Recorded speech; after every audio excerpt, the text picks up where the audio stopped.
I am Joan Westenberg. I am a tech writer and a transgender woman, and my pronouns are she and her.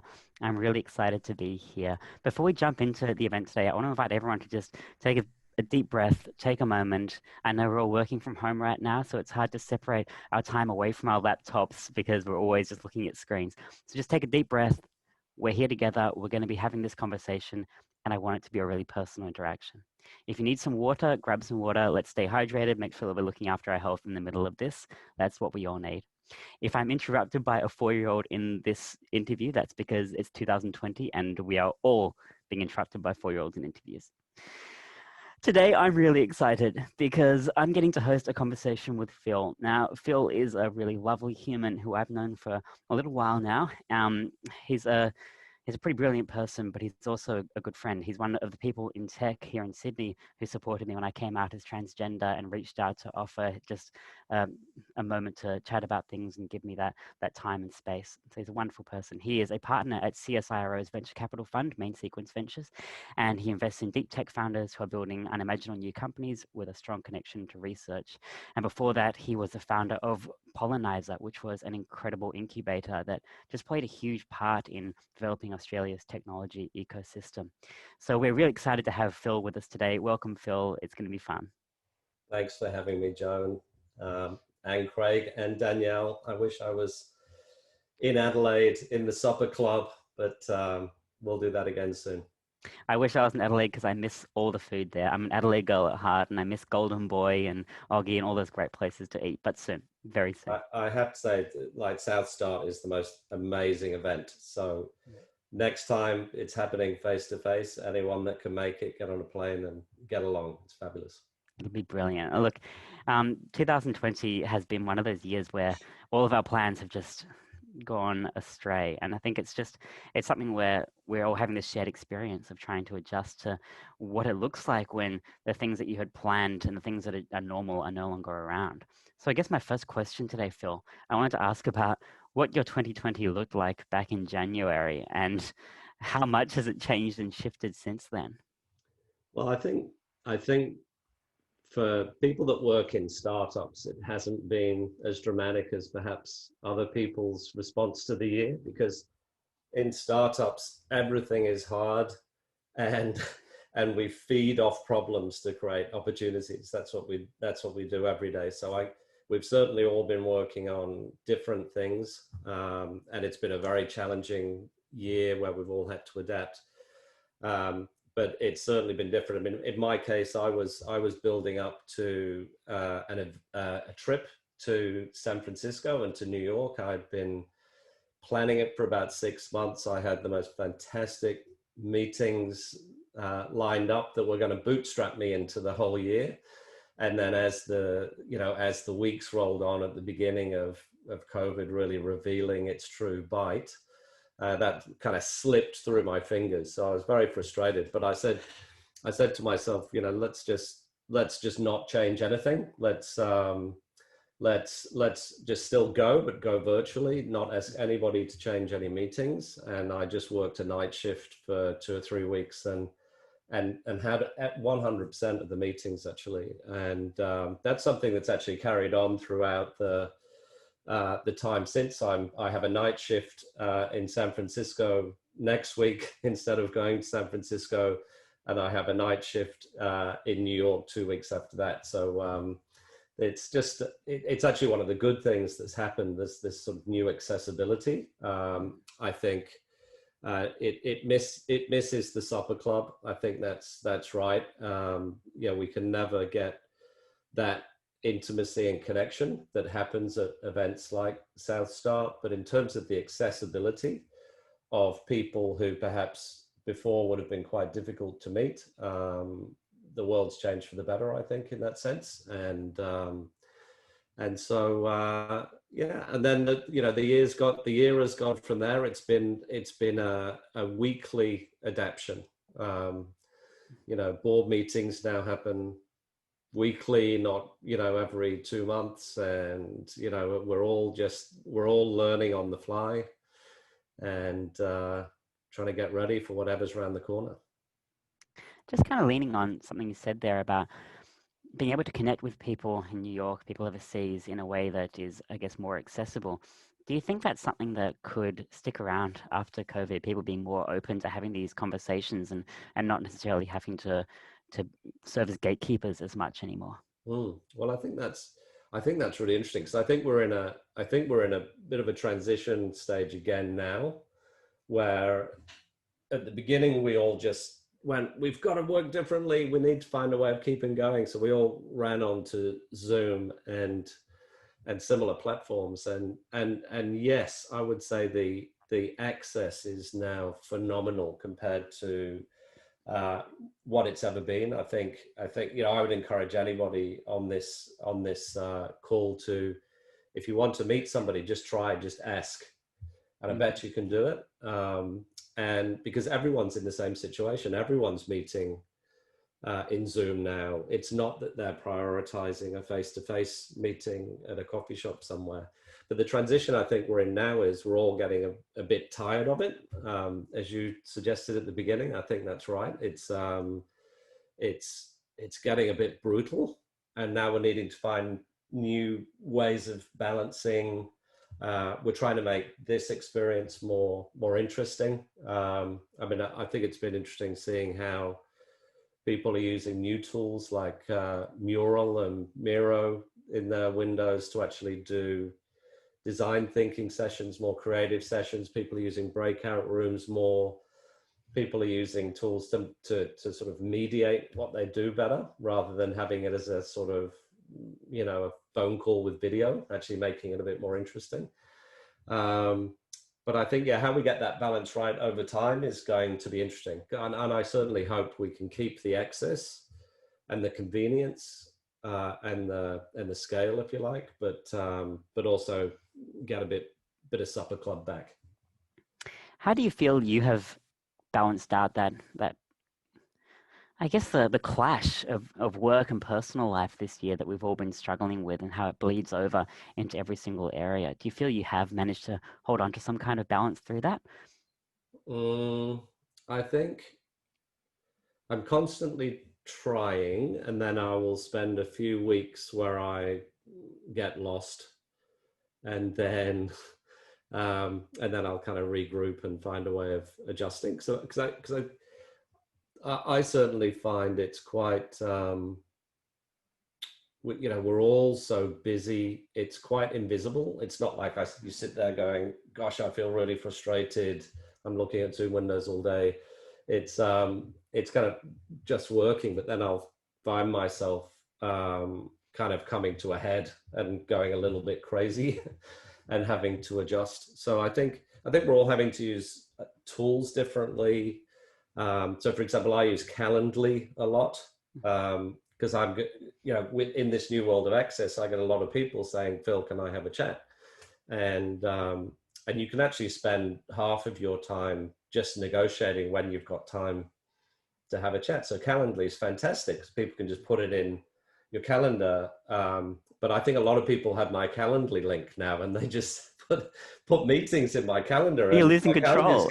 Yeah. And so I've had to sort of rein that in. You can actually control it better. So I put proper gaps around it. I've been putting blocks of time in where I do work myself. I've been trying to stop so that I can. I've been learning new tools. I've been learning sort of to paint and draw on on iPads, and doing music and things. Just trying to find other ways of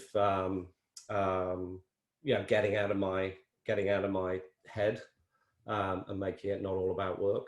And it's important. In fact, one of the things I said early on, because I think like many of us, we could see that when this whole thing began, it wasn't going to be a quick affair. And so, I said to myself, well, what am I going to learn? What will I know how to do, or what will I be better at?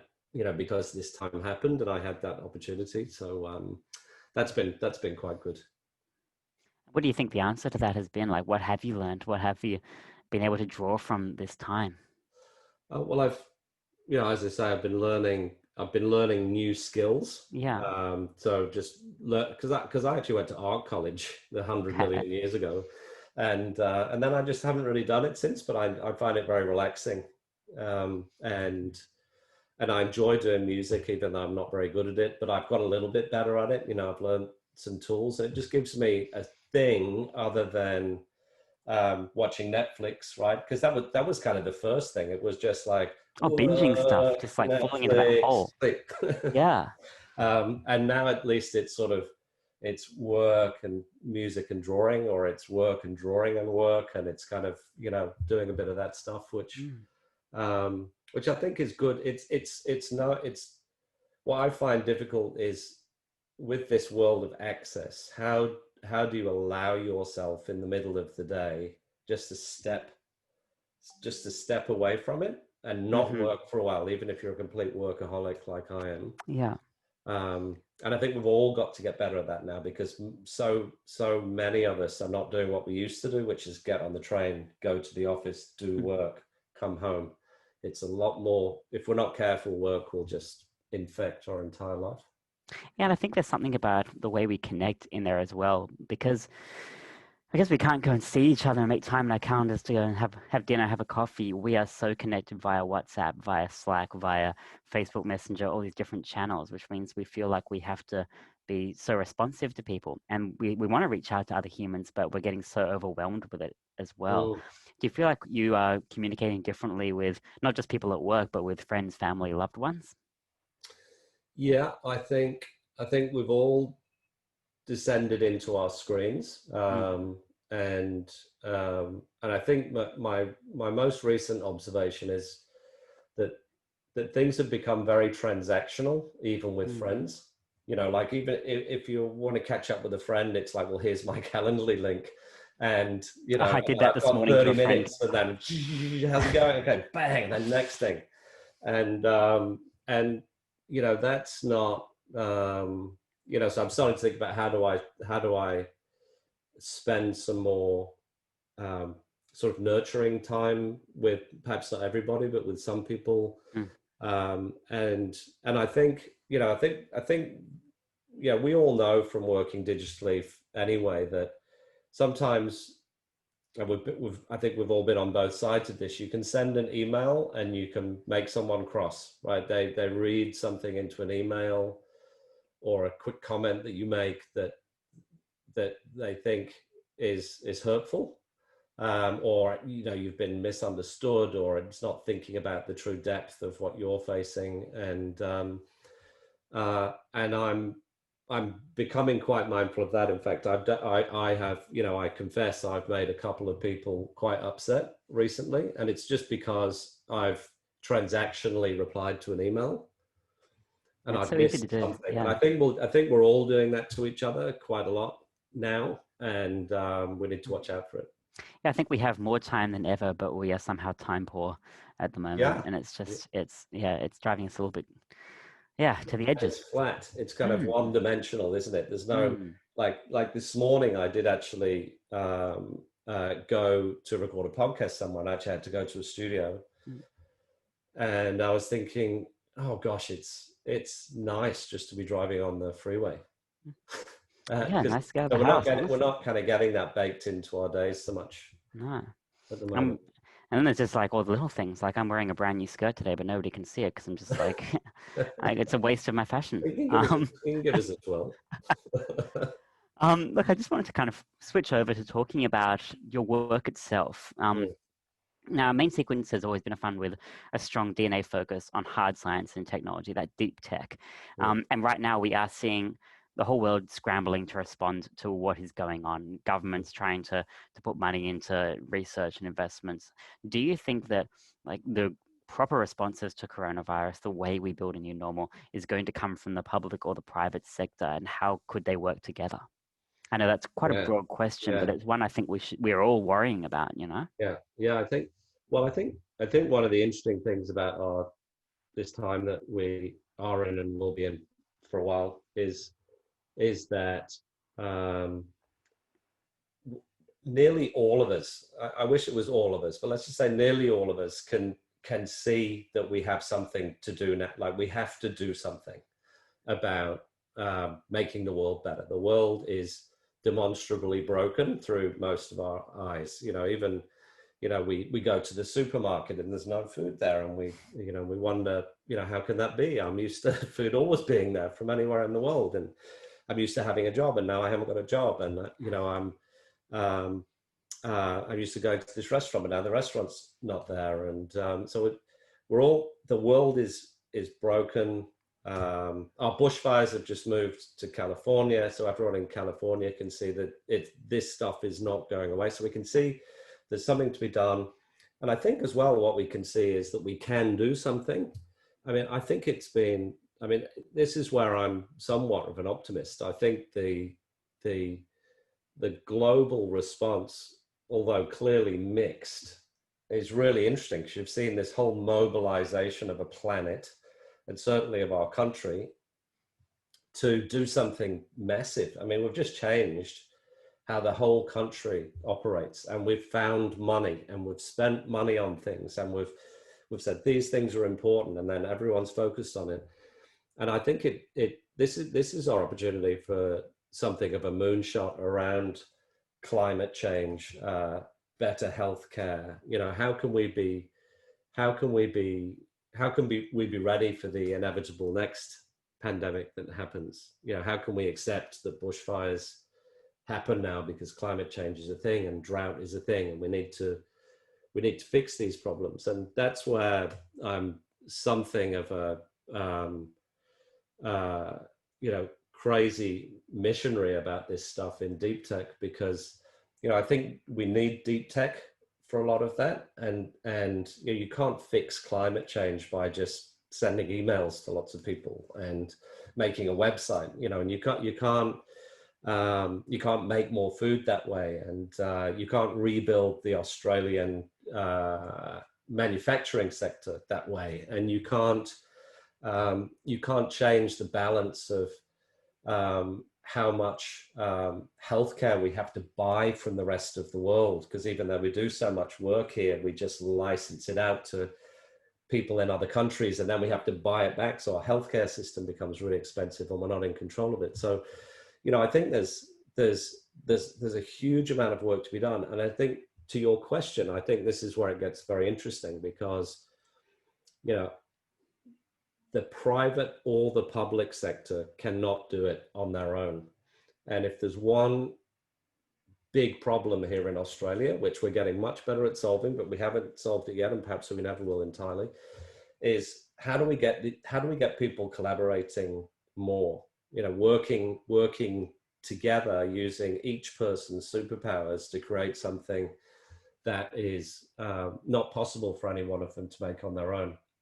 So you see a lot of work in the labs is kind of subscale in how people are thinking, but then if you plug that into what industry is doing, it gets super powerful. And certainly when you plug it into the communities that we all know, the communities you'll meet at South Start or Tech 23, or the people you'll bump into at Stone and Chalk, this entrepreneurial muscle that Australia has now, and I'm old enough to remember not very long ago when it didn't have it. 10 years ago even was enormously different to where we are today. So this new workforce of people who are comfortable with making new companies and understand how to do it. And in itself, it's a very collaborative, rising tide, lifts all boats type of culture, I think, in startups, combined with the might of industry and the access to customers and the depth of amazing knowledge and capability that's inside our research system. We need to sort of bring those worlds together, and we can fuel our way out of this into a world that's better. I've heard a few people talk about building back better, which I think is fantastic. If we've taken a step back and looked at how many things were broken, why do we want to rebuild what was broken before? Let's make something entirely new. I think that's the right kind of call here. Yeah, if we're going to, like, it feels it feels intuitive that we have to spend a lot of money. Like we're gonna go into the red so that we can get our way out of it. The country needs to become a venture capital firm in a sense, Mm. and that should be building things which are going to last for decades to come. I mean, the status quo hasn't been working for a long time. It's just that it's finally become obvious to everyone just how badly it was broken. So let's try to get past that. We can see that we need to do something now, and I think people will lean into it a bit better. I think so. I do want to make sure we have time for a Q&A, but I have one last question I wanted to ask. Did you have any advice for tech founders who are trying to launch and raise in this year? Based on everything you've said, it is important that we keep on doing that, Yeah. but it's an intimidating time to do it. What would you say to someone? Yeah, I think there's no reason to have any less belief that you can raise the money. I think it's important that you can describe your company through the lens of COVID. Like, here's the world. I mean, it's no different to any other time. The most valuable companies have a story to tell about how they're valuable in this world that we're all living in and it's operating in. And this world's different. So you need to be able to tell that story. But investors are still investing. For a while, we were all a little bit distracted, kind of triaging our own portfolios and just getting, adapting.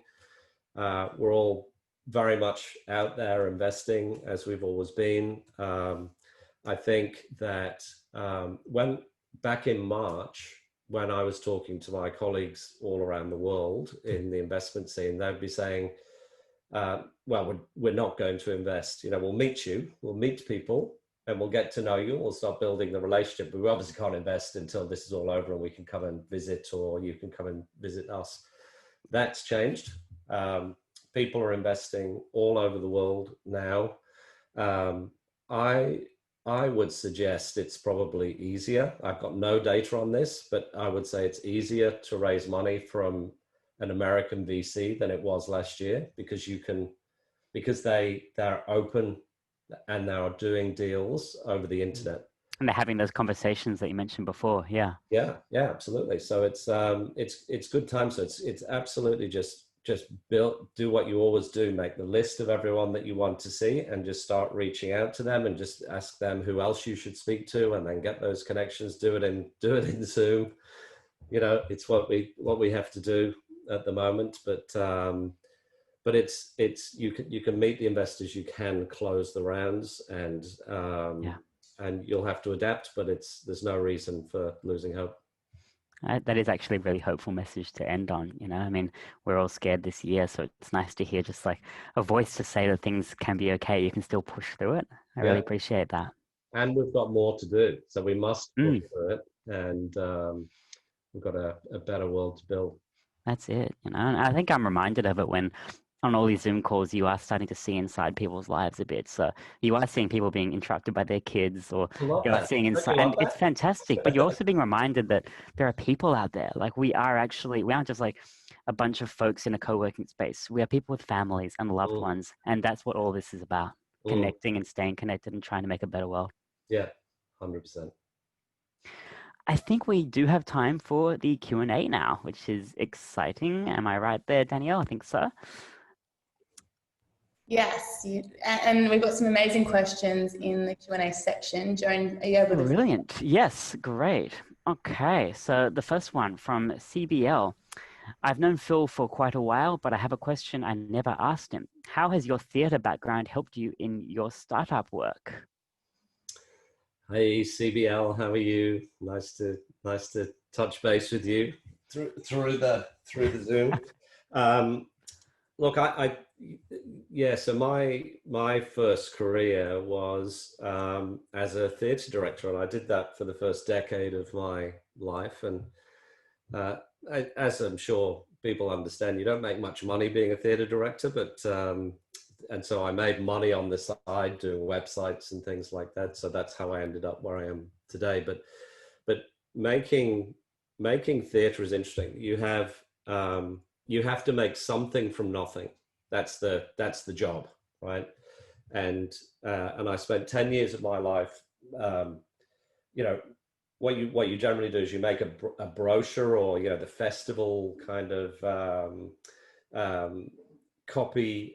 You do that sort of a year before. So you say, here's this amazing event that I'm going to create, that in a year's time you can book tickets and you can come and see it. And you've just completely pulled it out of the air, and you're completely making it up, and you don't know if you can pull it off, but you've just kind of put it out there, and hopefully that's what you're going to make. And then a year later, people have come to see it, and hopefully they're enthralled by it. And that's very much like making startups, and it's what I think I do. I don't actually really think of myself as an investor. I think of myself as a company builder, as someone that makes something that didn't exist before, by bringing the right people together in the right way with the right resources.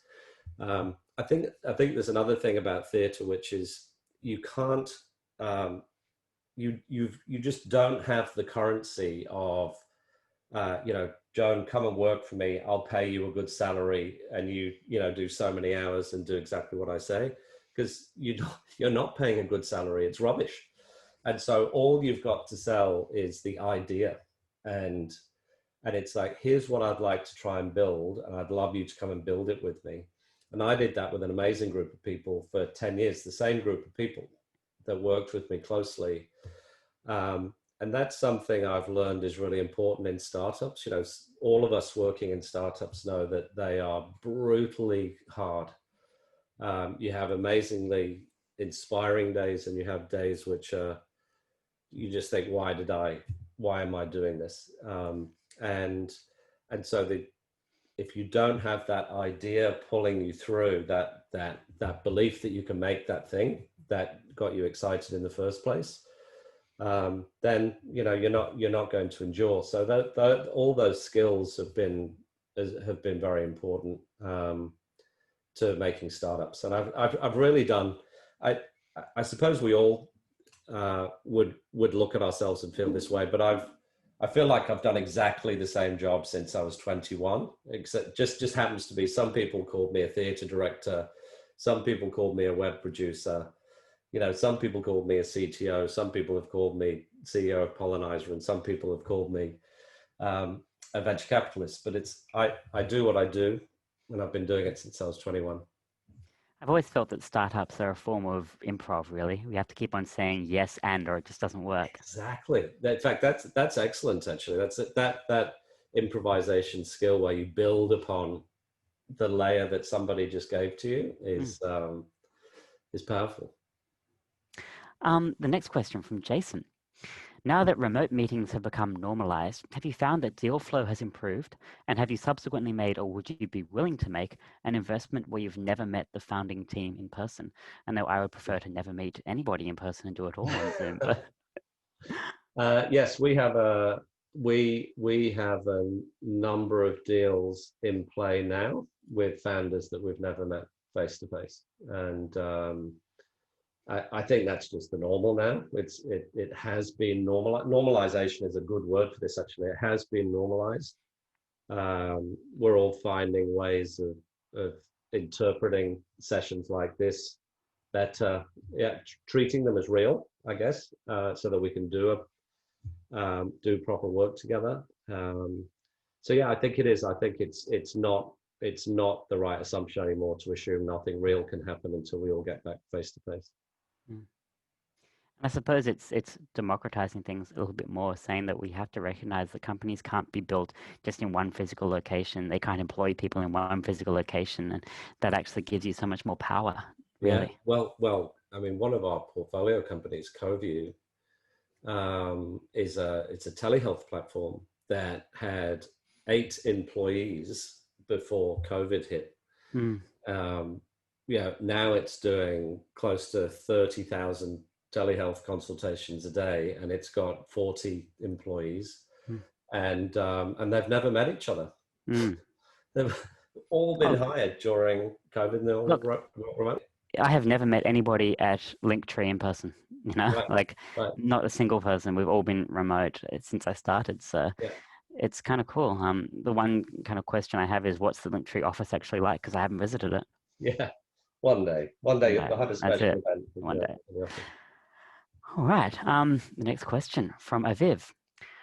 Why do you think not enough collaboration happens, particularly in Australia, and is it a work or culture issue? Why is it?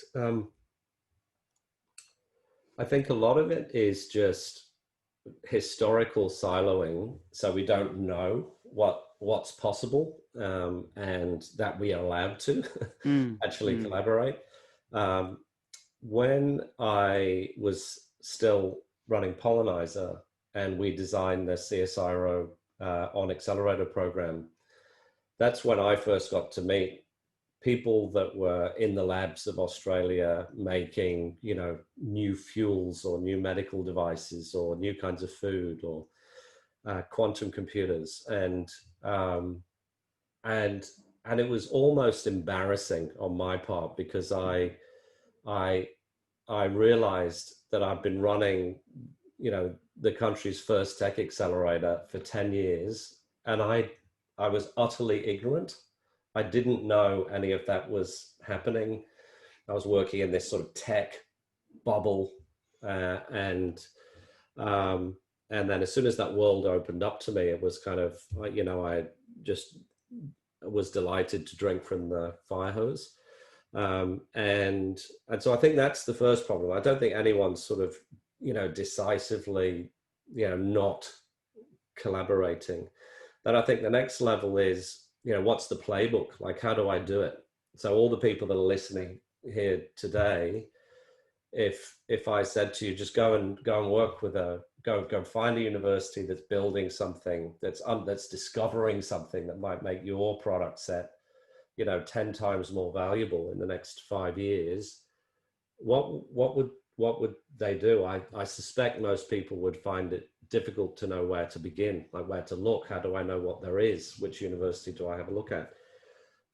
So I think we need to do much better at opening the doors there and letting everyone come inside and see what's happening. And then I think as well, the sort of final piece that hasn't helped historically is that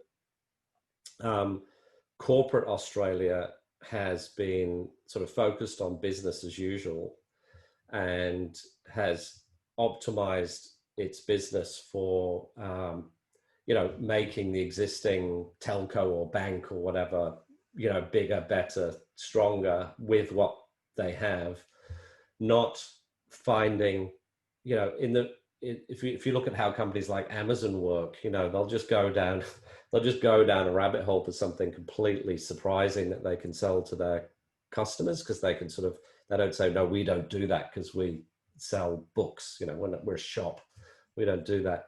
And so we need to see more of that, people sort of allocating some budget, and even more than the budget, just a persistent focus on new stuff, which you don't quite know what's going to happen with it yet, but if it, but you have an intuition that it could be something massive if you're right. Next question is from Anita. What are investors looking for during these times? Is there anything specific that startups should be doing that would make them more attractive in this environment? Yeah, I think that's the relevancy idea. What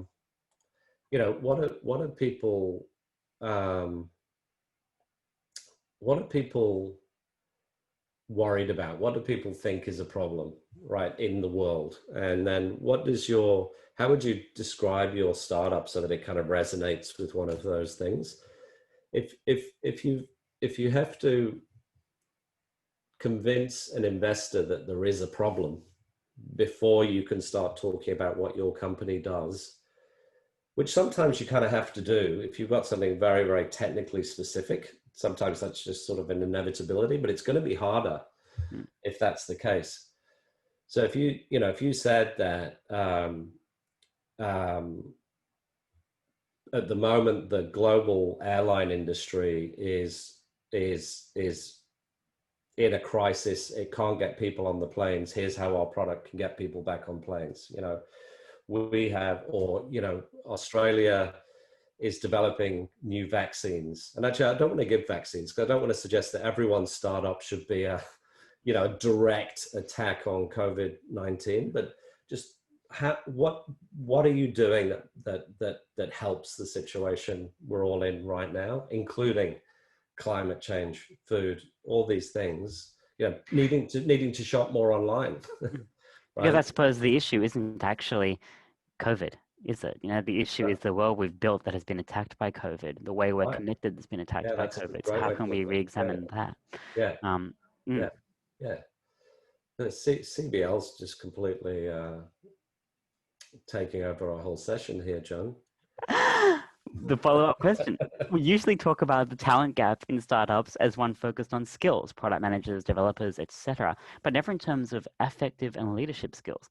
Since you are the Pope of all startups, what leadership and affective skills in Australia are missing at the moment, Your Holiness? I think that's right. You know what? The thing that makes me quite grumpy and makes me think about this topic a lot is, we had that whole sort of STEM re-emphasis in universities, and then the humanities got downplayed. Think about how I answered the startups and theatre sort of question. I think I can do what I do because I have a rich background in the humanities, in how to tell a story, how to empathize with people, how to build a team, and how to take a chance, how to have conviction, right? All they're soft skills, so they're often not valued as much. But they're so important. But I if you've I got, built my career on a liberal arts degree. Like that's right, it taught me how to relate to people. yeah, exactly. And I think that's, we've just got to be better than ever at doing that, and doing that from the position of us. I was speaking to a friend the other day who, we had an interview process for associates in our firm, and we had this thing in our mind, which was,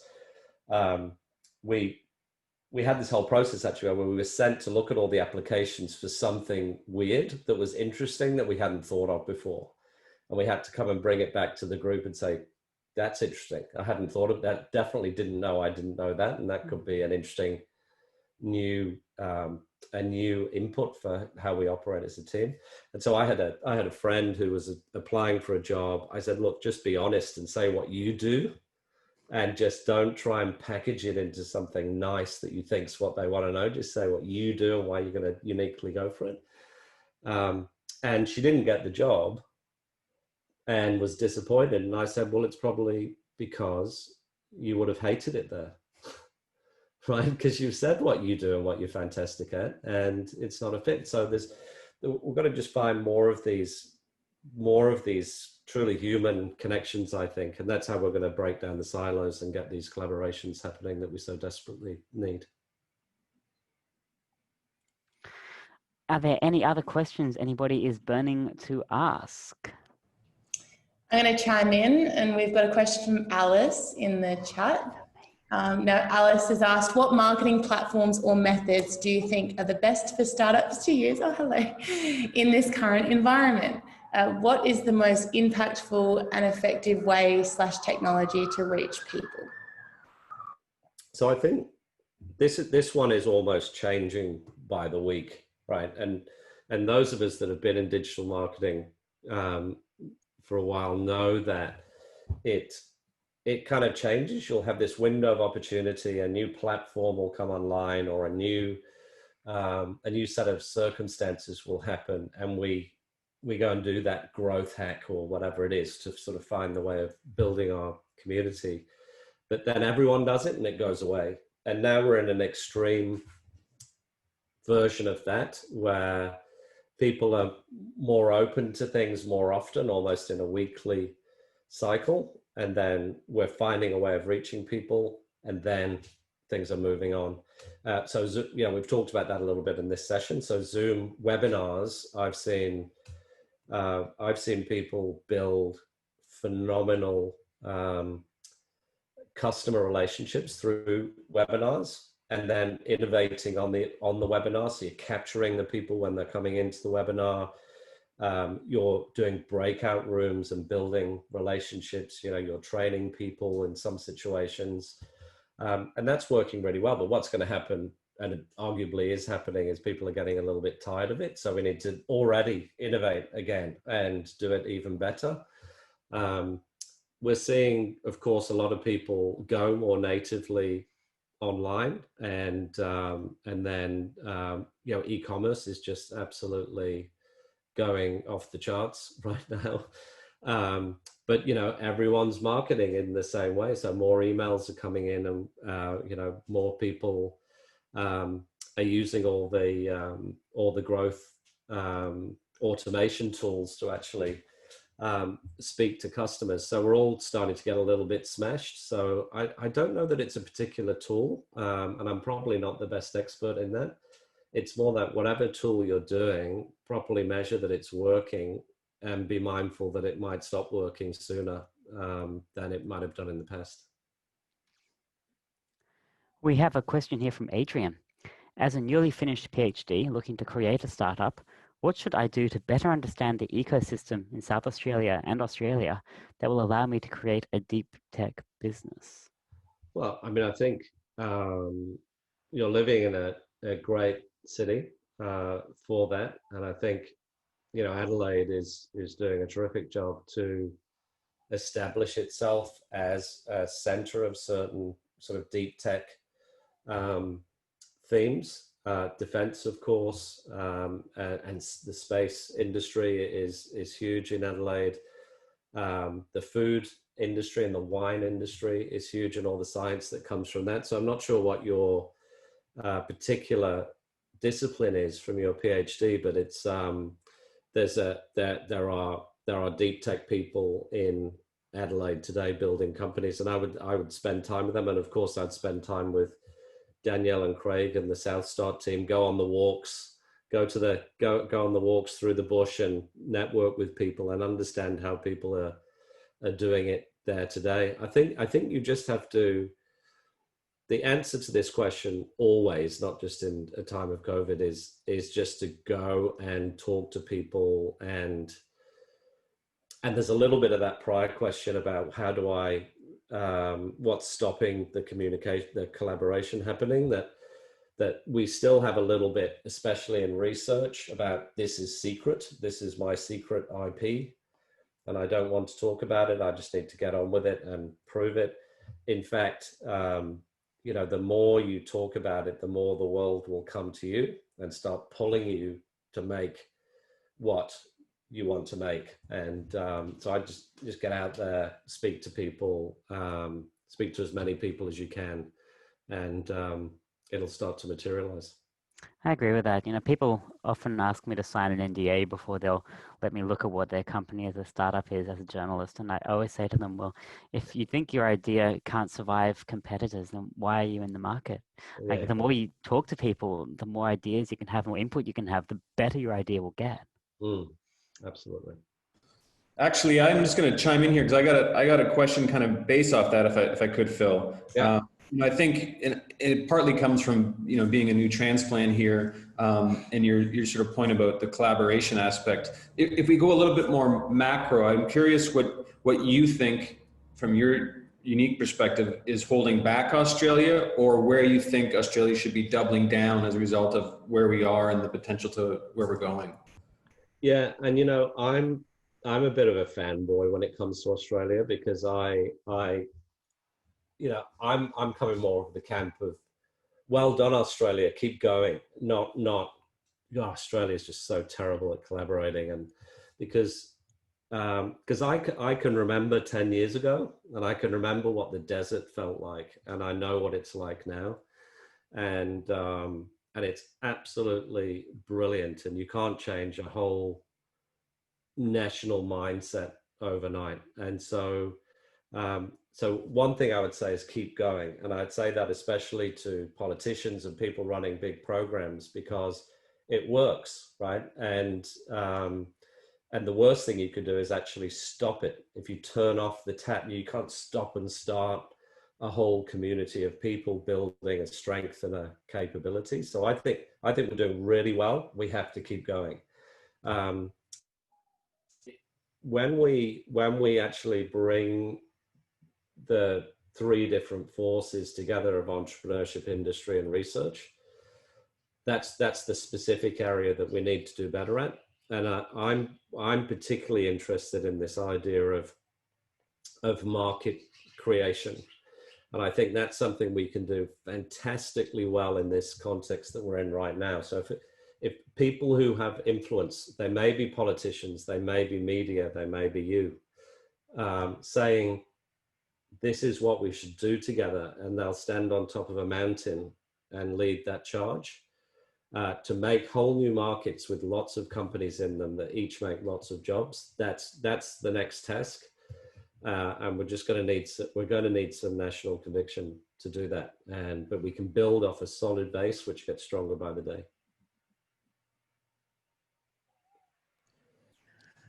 All right, well, thank you for that. And, you know, I completely agree. It can be a hard slog. And I'm only recently in the ecosystem and have a lot to learn. So I can only imagine how far things have come in the last decade. Thank you so much. We've got a bit of an early minute, but I'm conscious that we're all, you know, can make the most of the non-screen time as possible. We're all quite busy, so I'll let you go. But thank you so much for both of you. Both of you, yeah, absolutely. This has been a big experiment for us. Often, you know, we feel, I think I speak for both of us when we say we like being behind the scenes rather than staring back at our faces. But we love the conversations, and I think that's the thing that we most enjoy, is just getting bright minds like yourselves to sort of share what's going on. Because I mean, that, like you're saying, that's part of the collaboration, is an awareness piece of just knowing that we are humans, we all have our individual lives, and we're all trying to make a difference, but we can't do that unless it's together. And I think that's certainly a bit of the slow slog that you're talking about, but hopefully every one of these little conversations helps accelerate that. And it's brilliant what you guys are doing, right? And you kind of, it's why I enjoyed South Start. You ask questions, and then when you hear two people saying something similar, you kind of bring them together, and something becomes stronger at that point. And I think it's an important role to play. And I think the idea of just doing it simply because you and I, Craig, had a conversation like this 3 months ago, something like that, but it was just you and I, and it was super interesting. But I think the idea of doing that for amplified learning is fantastic. And it's like that comment about being stealth. It's like, I think everyone has got a startup can think that they're on their own doing it because it feels alone. But in fact, there's an army of people that are going through the exact same things, that if you don't have that kind of peer network, which is sometimes difficult to get, especially now where you might have had some semblance in a co-working space where you could maybe have a coffee or drink after work and discuss that stuff. Those opportunities are further and farther between. And I've certainly noticed that Australians are a little bit more hesitant to speak about success and failure, which is sort of antithesis to having a conversation and dialogue. So certainly thank you both for helping do that in front of an audience voyeuristically, and certainly looking forward to keeping pace and doing more of these. Yeah. It was a really great talk. I'm so glad to have been here. Thank you, Phil, for chatting with me today. And I did tell you before you all would make an appearance. Yeah. I realized I said, oh, hello, and I think it was only on our view. So if anyone wondered what just happened, then we have a 4-year-old make a presence. Yeah. Now we have, this is part of an ongoing series. Next week, we have a conversation with Michael Batko, who's the CEO of StartMate, which Joan will also be hosting. So I welcome you all to join that. I've posted the link to that event in the chat. And as Phil mentioned, and thanks for the shout out, we've been running bushwalks or hikes. The last one was definitely that was a tough one. My mum was the tour guide on the last one and took us up a cliff face, so it was quite interesting. But yeah, I welcome anyone that's based in SA to come along. The link is also available on our website with some upcoming events. And yeah, just hope you enjoy the nature and the sunshine of today. And switch off. We spend a lot of time on the screen, so hope you can recharge your batteries and you've learned something useful today. So thank you, both of you. Thanks, everyone. And we will talk very soon. Stay healthy, stay safe. Stay awesome. Stay awesome. I also Ciao, folks. See ya. Bye. Bye.